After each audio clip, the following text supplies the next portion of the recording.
नमस्कार दोस्तों आज की इस वीडियो में मैं आप लोगों को विधवा पेंशन योजना, वृद्धा पेंशन योजना और दिव्यांग पेंशन योजना मतलब जो लोग विकलांग हैं, ये 3 पेंशन योजना के विषय में बताऊंगा।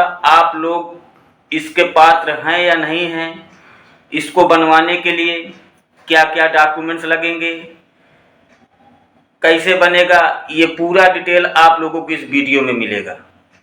वीडियो आप लोग पूरा देखिएगा, बहुत ही शांति तरीके से और बहुत ही अच्छे तरीके से मैं वीडियो बना रहा हूँ। तीनों पेंशन योजना का फायदा लेने के लिए आप लोग ये वीडियो देख करके इस पेंशन योजना का फायदा आप लोग ले सकते हैं। और ये 100% सच है।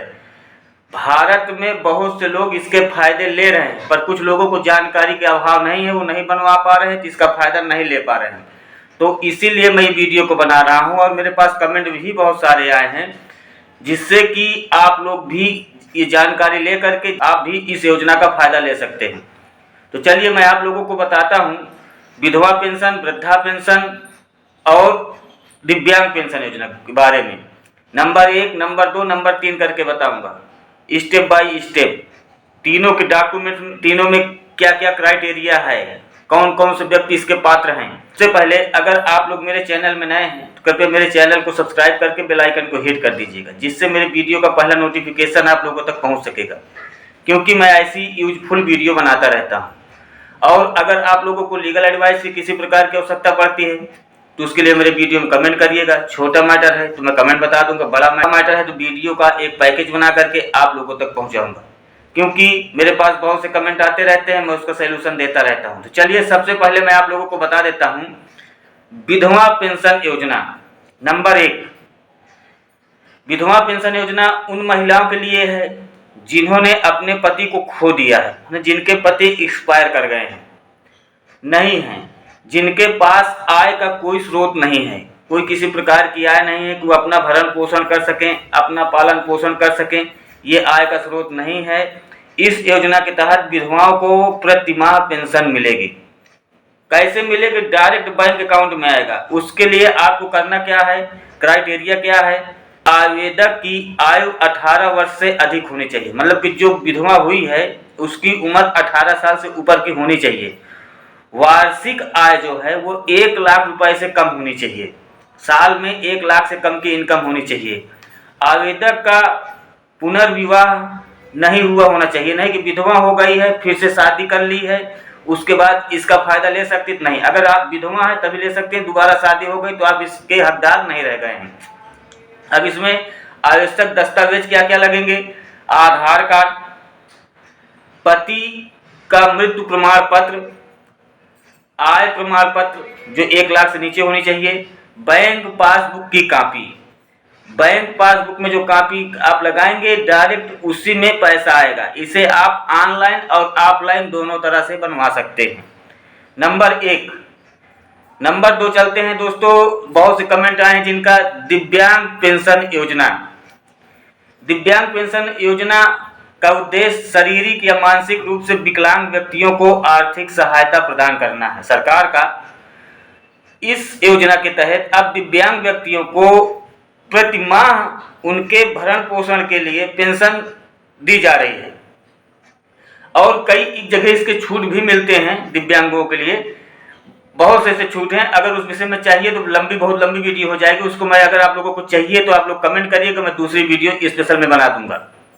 अब चलिए इसके लिए जान लेते हैं कि पात्रता मतलब कि इसका फायदा लेने के लिए व्यक्ति को कैसा होना चाहिए।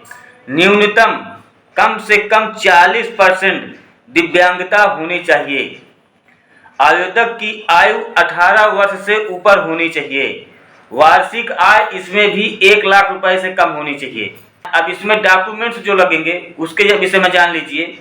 सबसे पहले तो आपको दिव्यांगता का प्रमाण पत्र चाहिए, सेकंड पोजीशन पर आधार कार्ड चाहिए, थर्ड पोजीशन पर आय प्रमाण पत्र चाहिए और फोर्थ पोजीशन पे बैंक पासबुक की कॉपी चाहिए।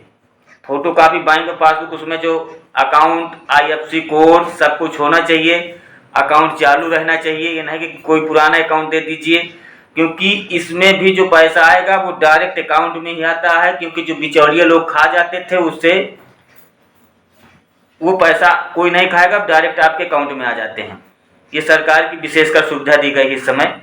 तो ये तो हो गए दोस्तों, आप लोगों को बताया मैं दूसरा पॉइंट विकलांग वालों के लिए। अब चलते हैं, आप लोगों को मैं बताता हूं वृद्धा पेंशन योजना। वृद्धा पेंशन योजना का उद्देश्य बुजुर्गों को वित्तीय सहायता प्रदान करना है जो अपना खर्च चलाने में असमर्थ हैं। इस योजना के तहत अब वृद्ध व्यक्तियों को 3,000 रुपए तक दिया जा रहा है। किसी किसी स्टेट में हर महीने 3,000 रुपए मिल रहे हैं, क्लियरली है। अच्छा, किसी स्टेट में 1,000 मिल रहा है, तो किसी स्टेट में 400 मिल रहा है, तो किसी स्टेट में 600 मिल रहा है, पर मिल रहा है भाइयों। किसी किसी स्टेट में 2,000 मिल रहा है। कोई स्टेट में है कि बंद कर दिया गया है, जैसे कि मेरे पास कमेंट आए हैं कि दिल्ली में बंद कर दिया गया है। तो इस पे आप लोग मान लीजिए कि इसके जो आवेदन करने के लिए क्या क्राइटेरिया है, तो आवेदक की जो आवेदन जो करने वाला है उसकी जो आयु है वो 60 वर्ष से अधिक होनी चाहिए। वार्षिक आय ये शहर और ग्रामीण के हिसाब से बटा हुआ है। परिवार में कोई वयस्क कमाने वाला सदस्य नहीं होना चाहिए कि आपके परिवार में है ऐसे हिसाब से है तो उससे कोई मतलब नहीं, मगर दिया जाता है तो वयस्क जो है आजकल अपने में सब बिजी हैं। अगर आपके पास पर्सनली कमाई और पर्सनली आय नहीं है तो आपका काम सही रहेगा। अब इसमें आवश्यक दस्तावेज जान लीजिए क्या क्या लगेंगे। आधार कार्ड लगेगा, आयु प्रमाण पत्र लगेगा, आय प्रमाण पत्र लगेगा, बैंक की पासबुक की कॉपी लगेगी। ये 4 दस्तावेज आप लोगों को लगेंगे और 2 फोटो साथ में लेके जाइएगा। इसको भी आप ऑफलाइन और ऑनलाइन दोनों तरीके से भर सकते हैं। और ये जो मैं 3 तरीके बताया हूँ, तीनों तरीके का पैसा वो चाहे वृद्धा पेंशन हो या विधवा पेंशन हो या विकलांगता की हो, दिव्यांग वालों के लिए, तीनों का डायरेक्ट अकाउंट में पैसा आएगा। बीच में सोचे कि कोई खा जाए तो वो सुविधा बिल्कुल नहीं है। जितना दिया जाएगा बिल्कुल सेफ दिया जाएगा। 1 रुपये दिया जाएगा तो भी आपके अकाउंट में आएगा महीने में, 1 लाख दिया जाएगा तो भी आपके अकाउंट में आएगा। बीच में सोचे कि कोई खा ले तो कोई खाने वाला नहीं है। इसमें कि जो पैसे हैं जो सिस्टम है स्टेट बाय स्टेट बटा होता है, क्योंकि केंद्र सरकार देती है और राज्य सरकार अपने से मिलाकर देती है। तो कोई राज्य सरकार कम दे रही है, कोई राज्य सरकार ज्यादा दे रही है, जिस उद्देश्य से किसी स्टेट में ज्यादा मिलते हैं, किसी स्टेट में कम मिलते हैं, पर मिलेंगे आपको। आपको इसका फायदा लेना ही है। अगर आप इस कंडीशन पे हैं, सरकार सुविधा दे रही है तो उसका आप लोग फायदा लीजिए, जिससे कि आपकी दिनचर्या जो खाने की पीने की समस्याएं आ रही है, आपके पास कोई किसी प्रकार की आय नहीं है, तो इस सरकार के इस फायदे का लाभ जरूर लीजिए। क्योंकि वीडियो बनाने का मेरा सिर्फ और सिर्फ एक यही उद्देश्य है कि ऐसे व्यक्ति जितने लोग भी हैं उनको सबको फायदा मिलना चाहिए। और अगर आप लोग वीडियो देख रहे हैं, आप हैं तो ठीक है, अगर नहीं हैं तो वीडियो को शेयर कर दीजिएगा। क्योंकि अगर शेयर करने से किसी को जानकारी मिल रही है, उसका भला हो रहा है, तो तीर्थ धाम करने की कोई आवश्यकता नहीं। क्योंकि परोपकार आय पुण्य आय, दूसरे का उपकार करना ही सबसे बड़ा पुण्य है दोस्तों। और दूसरों के साथ गलत व्यवहार करना, उससे बड़ा पीड़ादायी कुछ भी नहीं है, उससे बड़ा पाप कुछ भी नहीं है। तो अगर आप लोग इसको थोड़ा शेयर कर देंगे तो दूसरों को भला होगा, तो इससे पुण्य का काम कुछ नहीं होगा। क्योंकि वीडियो का मेरा एक यही उद्देश्य होता है कि आप लोग जितने भी हैं, किसी के पास नहीं है खाने पीने, कोई दिक्कत हो रही, महीने में पैसे आ जाएगा, बेचारा वो आराम से सुकून से खाता रहेगा, तो उससे अच्छा क्या है। तो दोस्तों आशा करता हूँ कि वीडियो आप लोग बहुत अच्छी लगी होगी। अच्छी लगी हो तो कमेंट करिएगा, शेयर करिएगा और चैनल को सब्सक्राइब करके वीडियो को लाइक जरूर कर दीजिएगा। धन्यवाद।